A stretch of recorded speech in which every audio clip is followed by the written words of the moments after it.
자, 오늘 우리에게 주신 하나님의 말씀은 누가복음 5장 15, 16절, 디모데전서 1장 4절에서부터 7절, 에레미야 9장 24절 말씀입니다.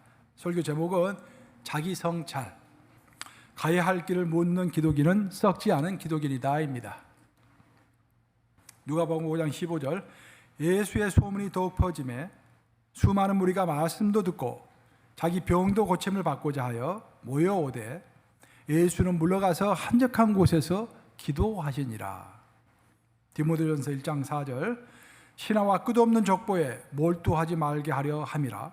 이런 것은 믿음 안에 있는 하나님의 경륜을 이름보다 도리어 변론을 내는 것이라. 이 교훈의 목적은 청결한 마음과 선한 양심과 거짓이 없는 믿음에서 나오는 사랑이거늘 사람들이 이에서 벗어나 헛된 말에 빠져 율법의 선생이 되려 하나 자기가 말하는 것이나 자기가 확증하는 것도 깨닫지 못하는도다. 자, 에레미야 9장 24절 합독합니다. 시작. 자랑하는 자는 이것으로 자랑할지니 곧 명철하여 날 아는 것과 나 여호와는 사랑과 정의와 공의를 땅에 행하는 자인 줄 깨닫는 것이라. 나는 이 일을 기뻐하노라. 여호와의 말씀이시라. 살아계신 하나님의 말씀입니다. 지난주에는 무더운 한여름에 스포츠계가 들썩들썩했습니다. 영국 윈블던 대 결승전이 열렸죠, 지난주에. 그래서 아주 많은 사람들이 관심을 가지고 지켜보았습니다. 특별히 이제 그 4대 메이저 리그가 있죠. 이제 그 4대 메이저 대회가 이렇게 있는데 테니스에서 이제 호주 오픈, 프랑스 오픈, US 오픈, 그리고 이제 영국 윈블던, 이 네 개가 이제 메이저 대회인데 그 중에서도 제일 역사가 오래되고 또 특별하게 아직까지도 그 잔디 코트를 끝까지 주장하고 있는 그 대회가 영국 런던에서 벌어지고 있는 윈블던 대회입니다. 근데 이제 지난주에 결승전이 있었던 거예요. 남자 결승전이 있었는데 특별히 이제 관심을 끈 이유가 뭐냐면, 올해 그 관심을 더 끈 이유가 뭐냐면은 신구 테니스 황제의 쟁탈전이 벌어졌기 때문입니다. 구세대를 대표하는 세르비아의 조코비치와 또 신세대를 대표하는 스페인의 알카라스가 맞붙은 대회를 보기 위해서 스페인의 국왕이 왕세자비와 또 공주까지 전부 데리고 와가지고 이제 알카라스를 응원하는 그런 장면이 포착이 됐어요. 경기는 이제 한 5시간 정도 계속해서 아주 오랫동안 지속이 되었고 막상막하의 경기죠. 그래서 2대2까지 갔다가 마지막 5세트에서 6대4로 이제 알카라스가 신승을 거두는 그런 장면이었습니다. 사실 많은 전문가들은 이번에 이제 알카라스보다는 조코비치가 아마 우승을 할 것이다라고 생각을 했어요. 왜냐하면 조코비치가 워낙 자기 관리를 잘하고 또 올해 벌써 호주 오픈에서도 우승하고 프랑스 오픈에서도 이미 우승했기 때문에 윈블던까지 먹겠구나 전부 생각을 했는데 상상 외로 그래도 신생 알카라스가 이제 경기에서 우승을 한 것입니다. 저도 이제 테니스에 관심이 많기 때문에 어렸을 때부터, 초등학교 다닐 때부터 전 지미 코너스, 제가 제일 좋아하는 선수, 이제 어렸을 때부터, 초등학교 다닐 때부터, 그때부터 이제 나도 테니스 선수가 되면 얼마나 좋을까 그런 생각을 하고 있는데 하나님께서 목회자를 부르셨어요. 테니스 선수 대신에. 근데 저 보면 너무 흥미진진하고 재미가 있는 것 같습니다. 근데 그 세르비아 출신의 조코비치는 젊은 시절부터 아주 경기 도중에 갑자기 이름 모를 복통이 생기고 호흡곤란이 생기고 또 이게 스태미나가 뚝 떨어지고 하는 그런 경기상의 난조를 많이 보여가지고 오랫동안 2류 선수 생활을 했습니다. 사실 조코비치를 인류로 인정하지 않을 때가 아주 긴 그런 세월이 있었습니다. 그래서 많은 사람들은 조코비치가 전 세계를 제패하는 황제가, 테니스 황제가 될 거라고는 생각하지 못했던 것입니다. 그런데 2011년부터 아주 사태가 바뀌기 시작했는데 2011년부터 조코비치가 자기의 그 사람의 결점인 그 스태미나가 갑자기 떨어지는 것, 그리고 복통이 생기는 것, 호흡곤란이 생기는 것, 그런 것들이 말끔히 없어지면서 그냥 2011년부터 연전연승을 계속해서 해나갔던 것입니다. 그래서 사람들이 깜짝 놀랐죠. 아니, 조코비치가 어떻게 해서 갑자기 이렇게 연전연승을 하는 선수로 바뀌었는가? 그래서 많은 사람들이 물어본 결과 그의 자기 비법을 책으로 써서 밝혔습니다. 그 책이 제목이 이기는 식단, 챔피언을 만드는 기적의 14일이라는 그 책이에요. 한국에서 출판이 돼서 내가 베스트셀러가 된 걸로 제가 알고 있습니다. 물론 식단, 이기는 식단, 먹는 것에 대해서 이야기를 주로 했지만 그 식단뿐만 아니라 그 책을 읽어보면은 조코비치가 자기가 이제 어떻게 자기를 이렇게 컨트롤하는가, 어떻게 훈련하는가 그런 내용들이 쭉 나오고 있습니다. 그는 자신이 이류 선수에서 인류 프로 선수로 된 비결을 한마디로 딱 요약을 해서 우리에게 가르쳐 주었는데 그것은 뭐냐면은 데일리 루틴, 즉 매일 규칙적인 생활을 하는 것입니다. 그 데일리 루틴, 조코비치의 데일리 루틴 하면은 단 10가지, 이게 아주 딱 굴을 치면 나와요. 예, 조코비치의 10가지 데일리 루틴 하면 딱 나옵니다. 유명하게 됐어요.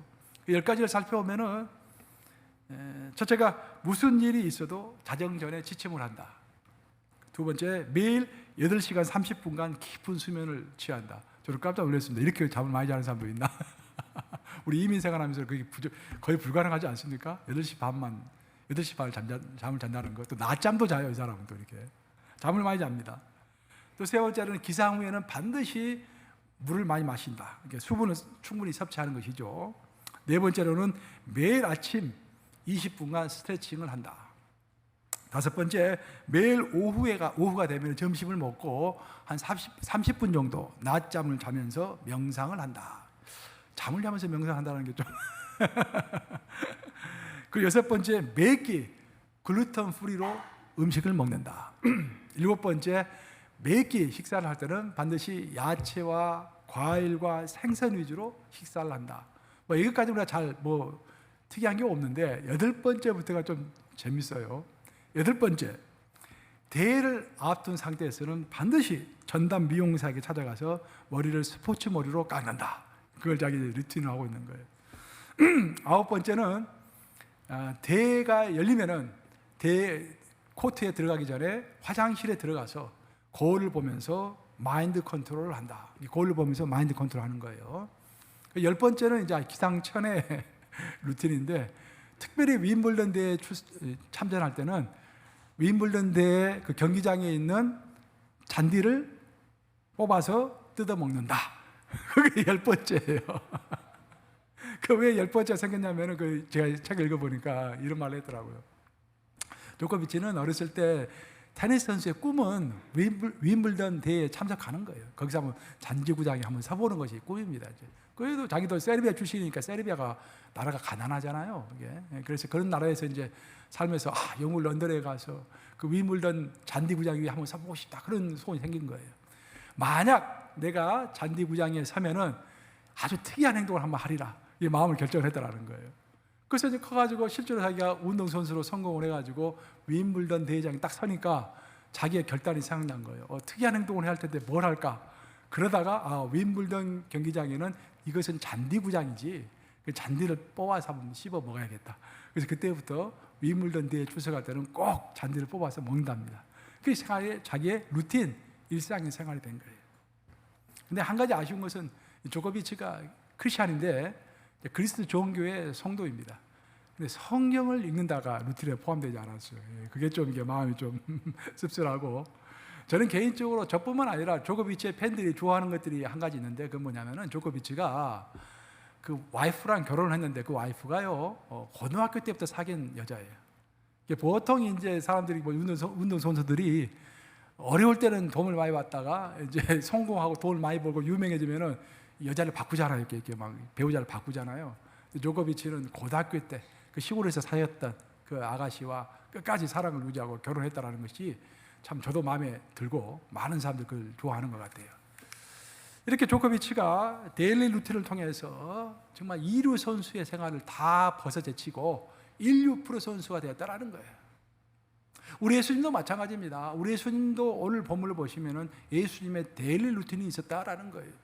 오늘 본문인 누가복음 5장 15절과 16절 말씀인데 같이 읽어보겠습니다. 시작.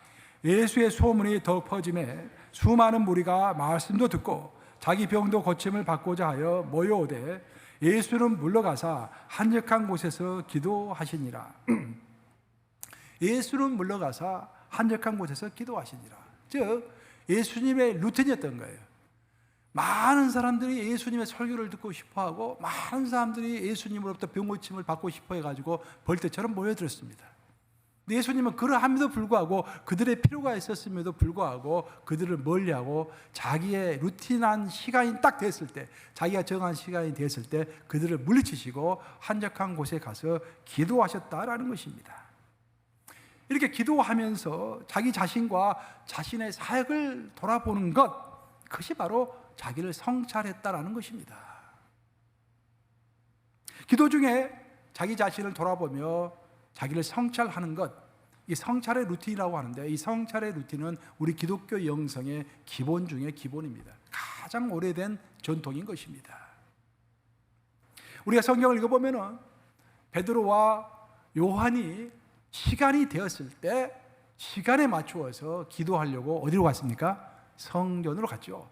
그 성전 미문에서 안진뱅이 거지를 만나서 그에게 병고침을 주는 역사가 나옵니다.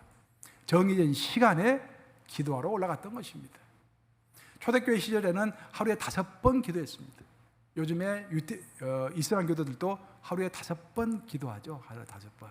직장에서 그 문제 때문에 지금 법정 소송도 벌어지고 그러잖아요. 직장에서 일하다가도 시간 되면은 자리 망토 깔고 그냥 기도하는 거예요. 전화 받다가도 전화 끊고 기도하는 거예요.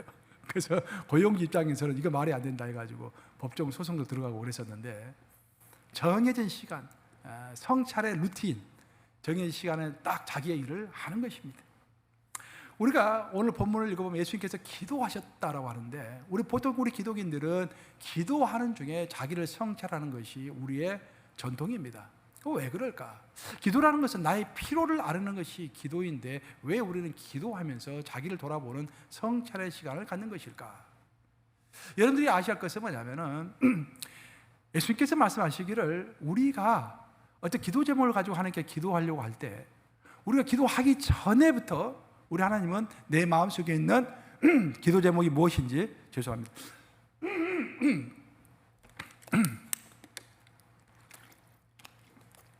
내 마음속에 있는 기도 제목이 무엇인지, 또 내가 무엇을 원하고 있는지 다 알고 계시다고 분명하게 말씀하셨습니다. 마태복음 6장 7절과 8절이죠. 한번 같이 읽어보겠습니다. 시작. 또 기도할 때 이방인과 같이 중언부언하지 말라. 그들은 말을 많이 하여야 들으실 줄 생각하느니라. 그러므로 그들을 본받지 말라. 구하기 전에 너희에게 있어야 할 것을 하나님 너희 아버지께서 아시느니라. 여러분들 구하기 전에 여러분의 기도 제목이 뭔지를 하나님은 다 알고 계시다라는 거예요. 근데 왜 우리는 기도할까요? 왜 우리는 하나님께 아뢰일까요? 성경이 가르쳐주고 있는 기도는 뭐냐면은, 물론 우리가 필요한 것을 하나님께 아뢰는 것입니다. 하나님 알고 계심에도 불구하고 하나님께 아뢰는 거예요.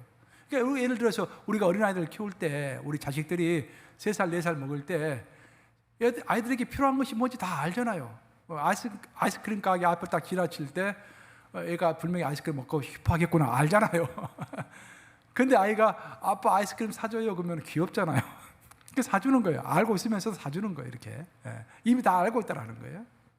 그런데 기도, 성경이 가르쳐주고 있는 기도는요, 그보다 더 훨씬 더 앞서 있는, 더 깊이 있는 어떤 근원적인 이유가 있습니다.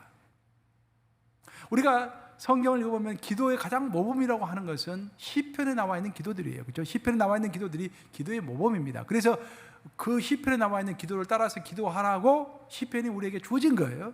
그 시편의 기도를 우리가 쭉 읽어보면요, 다윗과 같은 사람들이 기도할 때 처음에는 너무 원통하고 너무 화가 나고 너무 분노하고 너무 스트레스 받아가지고 기도를 시작합니다. 어떨 때 막 증오의 마음이 부글부글 끓어가지고 하나님께 이렇게 기도해요. 하나님, 저 원수를 그냥 두동강 내주시옵소서. 다윗은 하물며 그렇게까지 기도했죠. 내 원수의 자식이 거지가 되게 해주시옵소서. 그런 제목도 있잖아요. 그 성경 읽어보면 이게 다시 할 기도인가, 그런 내용들도 있잖아요. 그런 증오의 감정으로 이렇게 기도를 하는 거예요. 그런데 시작은 그렇게 했는데 이상하게 한참 기도를 하다 보면 제일 마지막에는 주여, 그지만 나는 하나님께 감사합니다. 나는 하나님께 영광을 올려드립니다. 라고 기도 제목이 바뀌는 거예요. 그래서 기도의 비밀은 뭐냐면은, 우리는 성령의 이끌림을 받아서 기도를 하기 때문에 기도를 하는 중에 내 마음이 바뀌는 것입니다. 그래서 내 마음이 바뀌면서 기도가 바뀌는 거예요. 기도 자체가 바뀌는 것입니다. 그것이 기도의 비밀이다라는 것입니다. 그래서 우리는 기독교는 전통적으로 초대교회 시절부터 기도하는 중에 자기를 돌아보고 성찰하는 그런 성찰의 전통을 가지고 있는 것입니다. 20세기 후반이 들어서면서 사회를 연구하는 사회학자들, 사회학 이야기하니까 우리 이청자 권사님 생각나네요. 우리 이청자 권사님 사회학께서 전공하셨어요. 사회학자들 사이에 20세기 후반부터 어떤 논쟁이 하나 크게 벌어졌는데, 그 논쟁의 결과로서 성찰적 사회학, Reflective Sociology라고 하는데, Reflective Sociology, 성찰적 사회학이라는 것이 학문의 한 분파로서 생겨났습니다. 성찰적 사회학이라는 것이 말하는 주 이슈는 뭐냐면은, 사회를 연구하는 사회학자들은 어떤 연구를 할 때는 객관적으로 사물을 바라보면서 과학적 데이터에 근거해서 어떤 결론을 내야 하지 않겠습니까? 근데 그 연구를 하는, 사회를 연구하는 그 사회학자 자체부터가 편견이 있다는 거예요. 그 편견으로부터 자유로울 수가 없다는 것입니다. 자신만의 갇혀 있는 특수한 상황이 있고, 자신이 속해 있는 어떤 사회 계급이 있고, 어떤 사람은 중산층일 것이고, 어떤 사람은 가난한 사람일 것이고, 어떤 사람은 귀족일 것이고, 그 자기 입장에서 사물을 바라보고 연구를 할 때 자기도 모르는 사이에 자기 입장을 반영하는 그런 연구를 자꾸 하게 된다는 거예요. 정치 경제적 입장도 각자가 다릅니다. 어떤 사람은 보수주의고, 어떤 사람은 뭐 자유주의고, 제가 지난주에도 이야기했지만, 그런 자기 입장을 가지고 있기 때문에 자기 입장을 반영하는 연구를 하게 된다 이 말이에요. 그래서 연구를 객관적으로 해낼 수 없다는 것입니다. 그래서 사회학자들은 연구를 하기 전에, 어떤 연구를 본격적으로 하기 전에 나는 누구인가를 스스로 돌아봐야 한다는 거예요. 그 내가 가지고 있는 어떤 입장이 무엇인가를 스스로 알고 있어야 한다는 거예요. 그래야 자기 함정에 빠지지 않는 객관적인 연구, 사회에 도움을 줄 수 있는, 만인에게 도움을 줄 수 있는 연구를 할 수 있다는 그런 결론입니다. 더 쉽게 말하면 사람은 자신이 가지고 있는 이해관계가 있는데, 자기의 이해관계에서 한 발자국 두 발자국 떨어져서 여러 각도에서 제3자의 입장에서 자신을 바라보는 그런 사람일수록 실수가 적고, 바로 그런 사람이 성숙한 사람인 것입니다. 우리 기독인의 삶도 똑같습니다. 우리가 숨가쁘게 변하는 세상에서 살고 있고, 거칠게 어떤 상황 같아서는 거칠게 투쟁도 해야죠. 이 세상에서 들판과 광야도 같은 세상에서 살아남기 위하여 어떨 때는 거칠게 투쟁도 합니다. 그런 가정 가운데 있을 때 그 상황과, 내가 처해 있는 상황과 내가 처해 있는 그 이해관계로부터 한 발자국 두 발자국 떨어져서 내 자신을 바라보지 않는다고 한다면 나는 결코 나를 극복할 수도 없고, 다른 사람을 용서할 수도 없고, 타인을 이해할 수조차도 없습니다. 아니, 저 사람은 왜 저렇게 행동을 하나? 그렇게 처음부터 끝까지 그렇게 맞게 생각할 수밖에 없는 거예요. 왜냐하면 내 자신을 모르기 때문에. 나 때문에 저 사람이 저렇게 행동한다는 것은 생각해 본 적이 없는 것입니다. 특별히 멀리 떨어져서 자신을 바라보지 않으면 자신이 어떤 바이어스, 영어로 바이어스 하면 편견이죠. 어떤 편견을 가지고 살아가고 있는지 스스로 발견할 수가 결코 없습니다. 영어에 그런 말이 있죠. Pride and Prejudice. 욕과 같은 이야기입니다. 오만과 편견이라는 이야기예요. 저 사람은 Pride and Prejudice가 가득한 사람이야 하면은 오만과 편견이 가득한 사람이라는 그런 뜻입니다. 즉, 자신을 객관적으로 성찰하지 않으면은 Pride and Prejudice, 오만과 편견 가운데 살아갈 수밖에 없는 것입니다. 언젠가 제가 인상적인 글을 읽은 적이 있는데, 뭐 어려운 글은 아닌데 여러분들에게 소개를 좀 해드리고 싶어요. 짤막한 글인데 제가 이런 글을 읽었습니다. 나이를 먹어갈수록 사람을 판단하는 기준이 달라진다. 이전에는 내가 사람을 만나면은 그 사람이 가지고 있는 특성이나 능력이나 기질을 가지고 평가를 했다. 그러나 요즘은 그 사람이 가지고 있는 성찰적 능력이 있는지가 제일 궁금하다. 나이가 먹어갈수록 오히려 성찰적 능력이 떨어져가는 세상이다. 하지만 성찰성을 갖추어야만이 피해의식과 방어의식, 그리고 심한 우울감과 심한 열등감으로부터 자유로워진다. 자신의 고질적 문제를 해결하는 힘은 다른 게 아니라 바로 성찰성에서 온다고 믿는다. 어떤 사람이 적은 글이에요. 참 공감이 갑니다. 저는 이제까지 테니스 챔피언인 조코비치의 데일리 루틴을 이야기했고, 그리고 우리 예수님의 데일리 루틴을 이야기하면서 몇 가지 이야기를 했습니다. 그런데 본격적으로 마지막으로, 그럼 우리 크리스찬들 개개인이 가져야 할 데일리 루틴이 무엇일까? 저는 그 데일리 루틴이 바로 매일 우리를 성찰하는 성찰의 영성이라고 생각합니다. 우리 기독교는 특별히 자기 성찰 중에 다음과 같은 질문을 꼭 해봐야 돼요. 우리가 그냥 성찰한다고 그랬는데, 기도 중에 성찰을 한다고 그랬는데, 그럼 기도 중에 무엇을 성찰할 것인가? 우리 기독인들은 그것은 저는 한 가지의 모든 것이 포함되어 있다고 생각합니다. 그것은 뭐냐면은 나는 하나님과의 약속을 지키고 있는가라는 것입니다. 약속은 정말 중요한 것입니다. 약속은 너무도 중요한 거예요. 우리가 구원을 얻었다라는 것도 하나님과 약속을 했기 때문에 구원을 얻은 거예요. 우리가 하나님과 어떤 약속을 했습니까? 하나님, 내 이제부터는 예수 그리스도를 내 인생의 구세주로 모셔드리고 또 내 인생의 주인으로 모셔드리겠습니다라고 약속을 한 거예요. 예수님을 영접했다, 주와 및 그리스도로 영접했다라는 것은, 영접했다라는 것은 약속했다라는 그런 말이에요. 그래서 우리는 약속 가운데 있는 것입니다. 우리가 구약 성경을 읽어보면 예수께서 아브라함과 약속하시죠. 아브라함아, 내가 너에게 후손을 주고 너에게 땅을 주리라. 땅과 민족을 약속하십니다. 대신 너는 나에게 순종해야 하느니라. 너는 지금부터 나의 자손이다, 내 아들이다 라고 말씀하시죠. 그 약속의 증표로서 아브라함에 명령하시기를, 새들을 가져와라. 그 새들을 다 두동강 냅니다. 그 새들 두동강 낸 다음에 왼쪽에 쭉 반쪽, 두동강 난 반쪽을 쭉 갖다 놓고 오른쪽에도 반쪽을 쭉 갖다 놓습니다. 그리고 그 가운데를 누가 지나갑니까? 하나님이 불빛이 되어가지고 쫙 지나가시죠. 하나님의 형상을 보여줄 수 없기 때문에 불로 대신해서 거기를 지나가십니다. 그 의미가 뭔지 아세요, 여러분들?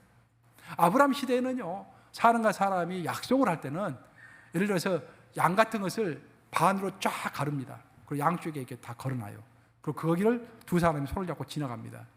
그 말은 무슨 말이냐면은, 너와 내가 오늘 약속을 했는데 너와 나 중에 누가 둘 중에 하나가 약속을 어기면은 이 양이 두동강이 난 것처럼 너가 두동강이 날 것이다라는 거예요. 굉장히 무서운 말입니다.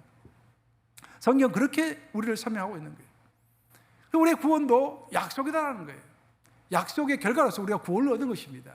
그 약속은 예수님을 내 인생의 구세주로, 또 예수님을 내 인생의 주인으로 지금도 모시고 있는가? 라는 것들을 매일매일 확증해가는 과정 가운데서 내가 약속을 지키고 있다는 것을 스스로 점검해 보는 것입니다. 요약하면은 조코비치가 데일리 루틴을 가지고 예수님이 데일리 루틴을 가진 것처럼 우리 크리스천들도 데일리 루틴을 가지고 인생을 살아가야 하는데, 우리가 가져야 할 데일리 루틴 중에 데일리 루틴은 우리를 성찰해 보는 것이다. 매일 성찰해 가는 것이다. 기도 중에, 그 기도 중에 성찰해야 할 가장 기본적이면서도 근본적인 것은 무엇인가? 나는 하나님과의 약속을 잘 지키고 있는가를 물어보는 것이다. 스스로에게 물어보는 거예요. 그러면 나와 하나님 사이에 가지고 있는 약속은 무엇인가? 그것은 내가 하나님을 내 구세주로 모시면서, 예수님을 내 구세주로 모시면서 살아가고 있고, 한편으로는 예수님을 내 인생의 주인으로 모시면서 살아갔다는 거예요. 그럼 내가 예수님을 내 인생의 구세주로 모셨다는 것은 나에게 아직도 구원의 간격이 있다는 거예요. 구원이라는 것은 내가 얻고 싶어서 얻는 게 절대 아닙니다. 하나님이 선택한 사람에게만 주는 것이 구원인 거예요. 그러니까 우리는 내가 가만히 있었음에도 불구하고 그 많고 많은 사람 중에서 하나님이 나를 특별하게 선택해 주신 거예요. 그 우리 존 웨슬리는 프리비니언스 그레이스라고 그랬어요. 선제적 은총이라고 그랬어요. 그래서 선택해 주셔가지고 성령께서 우리가 복음을 들었을 때 그 복음을 이해하게 만드시고, 우리가 하나님의 이니셔티브 때문에 복음을 받아들이고 구원을 얻은 것입니다. 그래서 구원을 생각하면 우리가 간격이 있을 수밖에 없어요.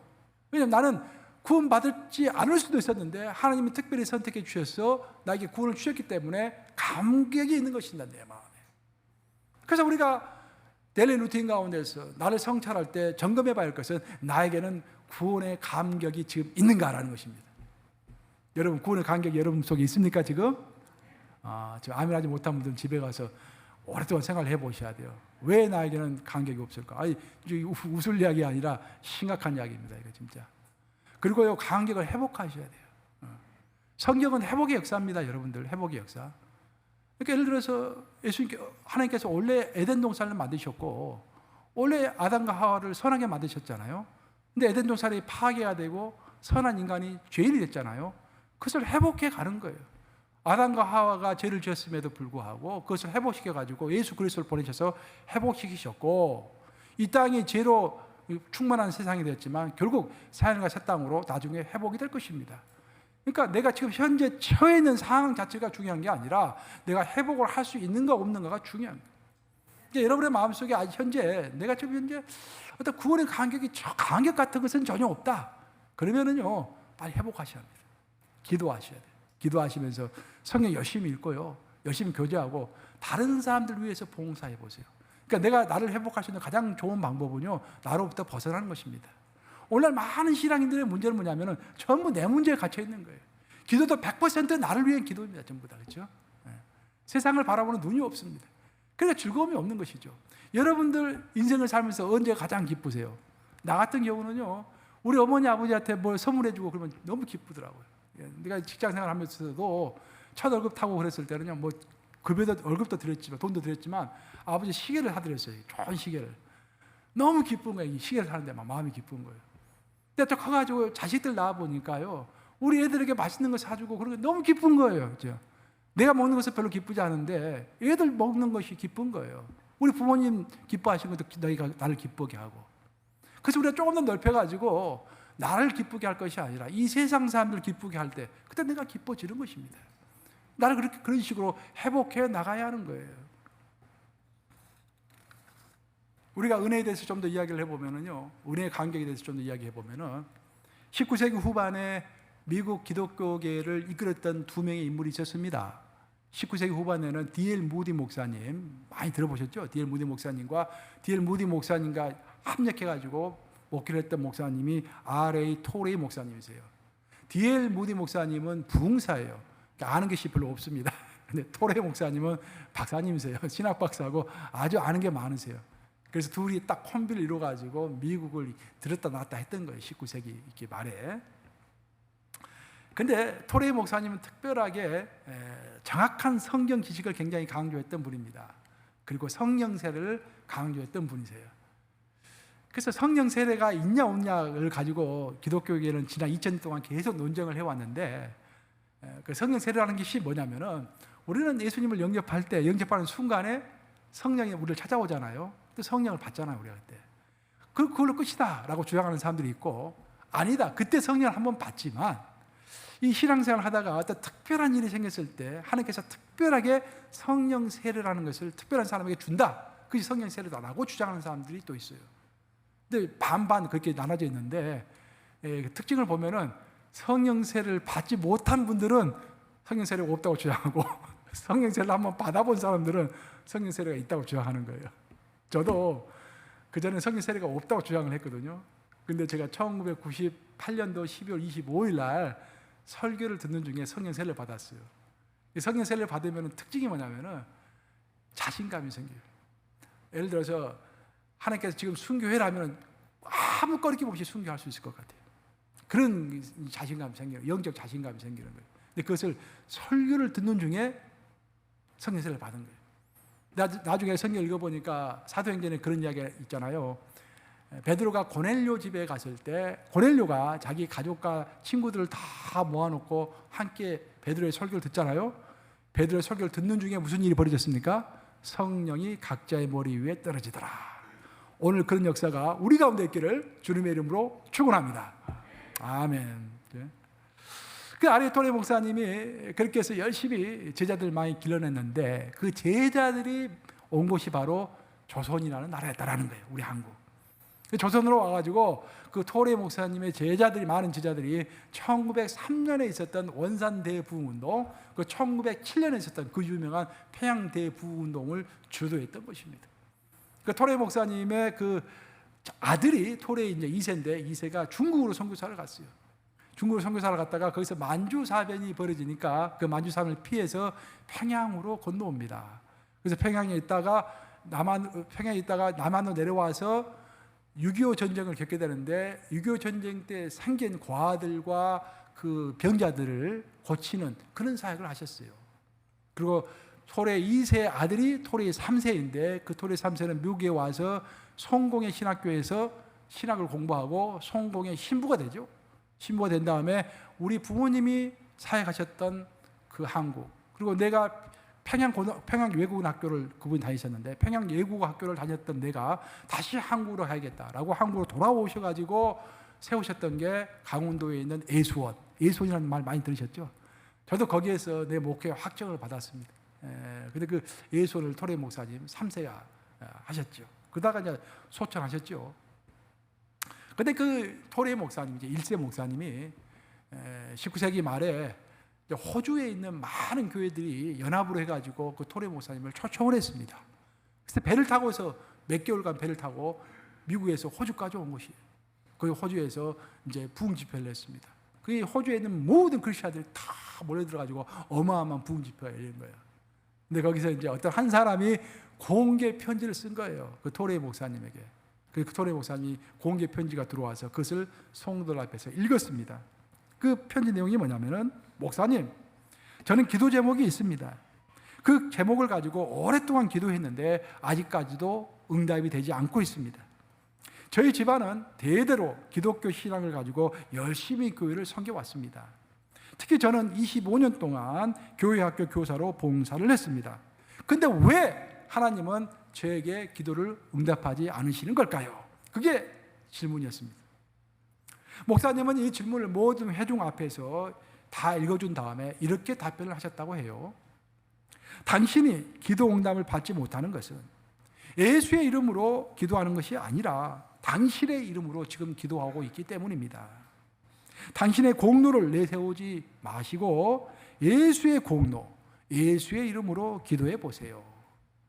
봉사에 대한 품삯을 구하는 마음으로 기도하지 마시고 무엇보다도 십자가 은혜에 대한 감격을 가슴에 안고서 기도해 보세요. 이 기본 십자가 은혜에 대한 감격을 안고서 기도해 보라는 거예요. 불평, 불만, 드라이한 그런 감정으로 기도하지 마시고 감격이 겨워서 한번 기도해 보라, 그런 말이에요. 당신의 태도가 먼저 교정이 되면은 그 다음 과정은 우리 하나님께서 어찌됐든지 구체적으로 인도하실 것입니다. 사랑하는 여러분, 우리 기독인이 데일리 루틴으로 하나님 앞에서 성찰해야 할 것이 바로 하나님의 은혜에 대한 감격입니다. 나는 오늘도 하나님께 주신 그 은혜에 감격하고 있는가? 그걸 점검해 봐야 돼요. 그것이 하나님을 향한 나의 약속이었기 때문입니다. 하나님이 나에게 베풀어 주신 은혜를 이해하고 그 은혜에 감격할 때, 그때 비로소 나는 절대로 흔들리지 않는 소신을 갖고 살아가는 그런 믿음을 갖게 되는 것입니다. 우리는 성찰의 시간에 이렇게 스스로에게 물어봐야 합니다. 나는 지금 하나님의 은혜에 감격하고 있는가? 나는 감격하고 있다라고 답변할 수 있는 여러분들 되시기를 우리 주님의 이름으로 축원합니다. 우리가 스스로를 성찰할 때 첫 번째가 구세주 되어주신 우리 예수님의 은혜에 감격하는가라고 묻는 것이라고 했습니다. 그럼 두 번째, 두 가지라고 했는데, 마지막 두 번째는 내 인생의 주인이 되신 예수님께 최우선의 충성을 드리고 있는가라는 것을 점검해 봐야 합니다. 우리는 오늘날 열심히 신앙생활을 하고 있고 내가 성숙한 신앙이라고 이야기하면서도요, 여러분의 삶을 곰곰이 돌아보시기 바랍니다. 우리가 갖고 있는 것은 시간을 가지고 있고 재능을 가지고 있고 물질을 가지고 있습니다. 그 예수님께서 달란트 비유를 통해서 우리에게 말씀해 주신 거예요. 우리 모든 사람이 24시간 하루에 24시간 시간을 가지고 있고 각자가 하나님께 주신 달란트를 가지고 있어요. 그렇죠? 그리고 각자에게 주신 물질도 가지고 있습니다. 근데 그것을 매일매일 사용해 가는데 그 우선순위를 가지고 있어요, 각자가. 근데 이것저것 다 사용하고 남는 걸 가지고 하나님께 내 재능도 드리고 내 물질도 드리고 내 시간도 드리려고 하는 거예요. 그러니까 항상 허덕이는 것입니다. 하나님께 드릴 게 별로 없어요. 이게 다 다른 데 다 쓰고 나는가. 기독인은 구원을 받은 후에 하나님의 은혜에 감격하며 주로 자신의 내면을 가꾸는 신앙에 관심을 가지게 됩니다. 당연한 것이죠. 구원을 처음 받으면은 내 내면이 좀 더 이제 예수님을 닮은 사람이 되기를 원합니다. 그래서 우리가 큐티도 하고 성경도 읽고 기도도 하고 그렇게 하는 것이죠. 하지만 점차 우리가 그리스도 안에서 성숙해진다라는 것은 내가 내 안에 내면만 가다듬고 끝나는 것이 아니라 이제는 성숙한 사람으로서 하나님의 동반자가 돼서 하나님의 동행자가 돼서 하나님이 가지고 계시는 그 이 세상의 프로젝트를 함께 수행해가는 동역자가 된다는 의미를 갖게 되는 것입니다. 그래서 신앙은 과정이에요. 신앙은 프로세스입니다. 그래서 그 프로세스를 설명하기 위하여 존 칼빈은 칭의, 성화, 영화라고 우리 신앙생활을 나누었잖아요. 칭의, 처음에 의인이 되는 거예요. 우리가 의인이 되고 나서 내 내면이 좀 더 고상한 것을 사모하게 되고 사랑을 더 많이 갖는 사람이 되고 또 거짓말을 하지 않는 사람이 되고 여러 가지 내 내면이 좋아지는 것입니다. 사실 그걸로 끝나지 않는다는 거예요. 더욱더 성숙해지면서 하나님의 동행자가 되는 성화의 과정을 겪어야 한다는 것입니다. 존 칼빈으로부터 시작해가지고 청교도로 이어지는 개혁주의 신앙, 근데 개혁주의 신앙이라고 그래요. 존 칼빈, 장로교회, 그리고 청교도, 그런 모든 그 연결되는 고리가 개혁주의 신앙입니다. 근데 그 개혁주의 신앙은 믿는 자가 하나님의 도구가 된다는 것이 무슨 의미인가를 이렇게 설명했습니다. 우리가 하나님의 도구가 된다는 것은 자신이 몸담고 살아가는 이 사회, 우리로 말할 것 같으면 이 미국 사회죠. 이 미국에 대한 책임을 다하는 것이 하나님의 도구가 되는 것이다. 이게 무슨 말인가? 약간 어렵게 들릴 수가 있는데 이게 무슨 말인가? 우리가 살아가고 있는 이 사회가 가지고 있는 사회 시스템은요, 하나님이 만드신 것입니까? 아니면 인간이 만든 것입니까? 인간이 만든 거예요. 그렇기 때문에 어떤 나라는 자유민주주의를 선택하고 있고 어떤 나라는 공산주의를 선택하고 있고 어떤 나라는 사회주의를 선택하고 있는 것입니다.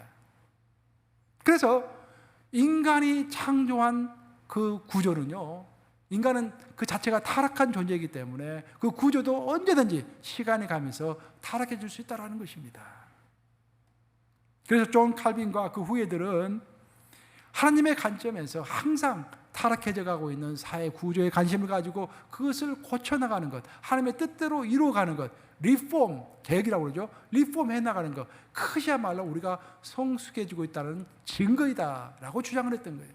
그래서 존 칼빈의 이론을 따르는 모든 교파들을 리폼드 철치라고 그러잖아요. 리폼드 철치, 개혁주의 교회라고 이야기하는 거예요. 그럼 우리 웨슬리 후예들도 똑같은 생각을 가지고 있습니다. 우리가 성숙해졌다는 의미는 무엇인가? 내 자신만의 가지고 있는 나만의 관점을 좀 더 넓혀가는 것입니다. 그것이 결국 내 관점을 넓혀가서 타인에가는 관점을 가질 때 나도 결국은 행복해지는 것이죠. 이번에도 허드슨밸리에 그 홍수가 일어나가지고 많은 피해가 있었잖아요. 근데 우리는 그런 뉴스를 하도 많이 들으니까 그런가 보다라고 끝나지만 그걸 당해본 사람은 얼마나 마음이 어렵겠습니까? 그렇죠? 다른 사람이 아프다고 하면은요, 아픈가 보다라고 지나가지만 내가 한번 아프면은요, 그때부터 다른 사람이 아프다면은 그 말이 보통 말처럼 들리지 않습니다. 그 다른 사람의 자식이 무슨 문제 생겼다면 그런가 보다라고 하다가도 내 자식이 한번 문제가 생기면은 그 다음부터 다른 사람 자식의 문제들도 애사치 않게 보이는 거예요. 그렇죠? 우리의 관심을 이렇게 넓혀가야 하는 것입니다. 하나님의 사랑은 신앙적으로 성장해 가면서 하나님의 그릇으로 머무는 것이 아니라 하나님의 도구가 되어서 이 세상의 구조를 성경적으로 만들어가는 일에 힘을 쏟아야 하는 것입니다. 하나님의 그릇이 된다는 것과 하나님의 도구가 된다는 것은 다른 것입니다, 여러분. 하나님의 그릇이 된다는 것은 하나님의 예수님의 인격을 닮아가는 것이죠. 하나님의 도구가 된다는 것은 하나님을 대리해서 하나님의 일을 하는 것입니다.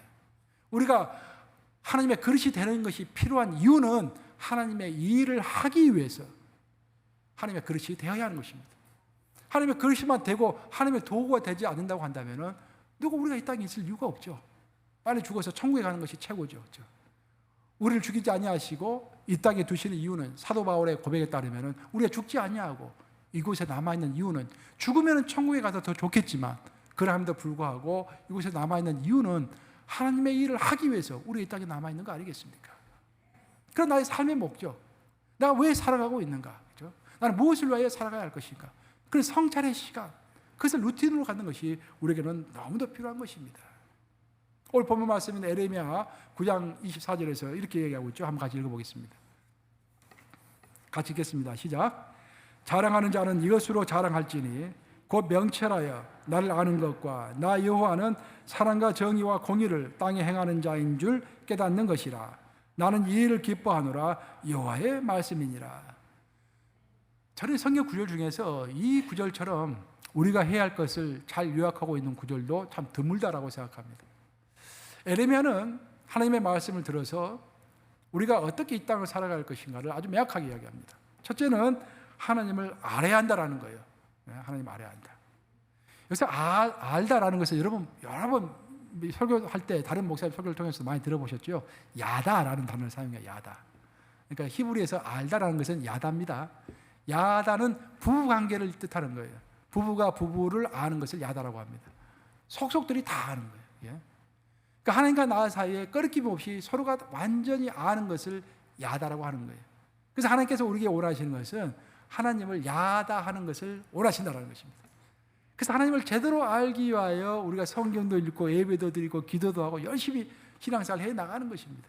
그런데 거기서 끝나지 않고 하나님 원하는 것은 또 하나가 있다고 했는데, 그것은 나 여호와는 사랑과 정의와 공의를 어디에다가 이 땅에서 실천하는 자인 것을 깨닫기를 원한다라고 이야기해요. 여기서 여러분들 성경 해석이 필요한데, 깨닫다라는 것은 성경에서 나오는 깨닫다라는 단어는요 항상 행동을 포함하는 단어입니다. 그러니까 오늘날에는 사회가 이상하게 돼가지고 알지만 행동하지 않는 게 굉장히 많잖아요. 오늘날에는 오히려 아는 것으로 끝나는 게 다반사죠. 근데 성경의 세계에서는 2000년 전, 3000년 전에 그 세계에서는요, 알면은 행하는 것은 당연한 것이었습니다. 깨닫다라는 것은 행동하는 것을 당연하게 생각하는 거예요. 그래서 하나님께서 원하시는 것은 우리 여호와 하나님이 이 땅에서 사랑을 베푸셨을 뿐만 아니라 정의와 공의도 베푸셨다는 것을 너희가 기억하고 너희 또한 이 땅에서 사랑뿐만 아니라 정의와 공의도 행할 줄 아는 사람이 되어라라는 것입니다. 바로 이래서 우리는 이 땅에서 예수님을 주인으로 모셔드리고 살아가는 삶이 어떤 삶인가라는 것을 알게 됩니다. 즉 우리 하나님께서 사랑뿐만 아니라 정의와 공의에 대해서도 관심을 가지셨던 것처럼 우리 또한 예수님이 내 인생의 주인이시기 때문에 그분의 모범을 따라서 이 땅의 정의와 공의도 관심을 갖게 되는 것입니다. 종합하면은 우리의 데일리 루틴이 무엇이 되어야 할까? 우리의 데일리 루틴이 예수님께서 하신 것처럼 성찰의 시간을 갖는 것이다. 그러니까 무엇을 성찰해야 할 것인가? 나는 예수님과 했던 약속을 지키고 있는가? 그럼 내가 예수님과 한 약속은 무엇인가? 예수님을 내 인생의 구세주시오, 내 인생의 주인으로 모셔드리는 것. 예수님을 내 인생의 구주로 모셔드렸기 때문에 나에게는 구원의 간격이 있는 것이고, 예수님을 내 인생의 주인으로 모셔드렸기 때문에 예수님의 일이 내 인생에서 최우선순위를 차지해야 하는 것입니다. 그래서 그것을 내가 제대로 해나가고 있는가 돌아보는 것, 그것이 우리 기독인의 루틴의 영성인 것입니다. 이제 말씀 마무리합니다. 오랜 시간 식품을 이렇게 저장하다 보면은요, 식품이 이제 둘 중에 하나죠. 발효가 되든지 부패가 되든지 둘 중에 하나입니다. 발효가 된다라는 것은 음식 향이 좋아지고 맛이 좋아지고 아주 영양도 좋아지는 거예요. 그게 이제 발효가 되는 것입니다. 이제 부패한다라는 것은 썩어서 없어지는 것을 이제 부패한다고 이야기하죠. 같은 음식이라도 우유는 치즈가 되고 배추가 김치가 되는 것은 모두 발효가 되기 때문입니다. 반면에 고기나 찌개 같은 음식은 오래 놔두면 부패해서 더 이상 못 쓰게 됩니다. 부패하는 음식은 먹을 수 없을 뿐만 아니라 사람의 몸에 유해하기 때문에 반드시 버려야 하는 쓰레기가 되는 것입니다.